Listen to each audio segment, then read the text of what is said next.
আপনারা দেখেছেন যে লাশটি এটা একটা মিশিগান নৌকা স্টিল বলে বলা হয়।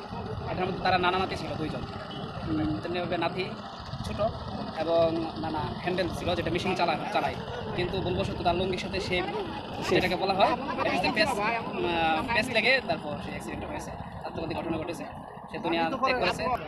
আঙ্কেল, আপনি নৌকার এখানের এই সম্পর্কে জানেন আপনি কিছু? একটু বলুন তো দেখি।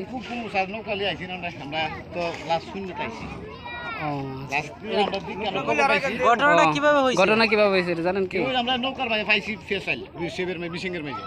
ও, পাইছেন পেশাইল? আমরা পাইছি ফেসাইল, আমরা বাড়ির তো বাদাঘাট। প্রেজেন্ট কে কে ছিল যে সময় ঘটনা ঘটছে? ছিল এর একটা নাতি ছোট। নৌকা থেকে বড় মানুষ ছিল না? না, শুধু তারা দুইজন ছিল। দুই নানা নাতি আছে। ও, এনি কি মনে হয় হ্যান্ডেল দিছিল? উনি হ্যান্ডেল দিছিল, এটাই বড়। নাতিটার বয়স কত? নাতির বয়স ছোট? ছোট কত বড়? আচ্ছা।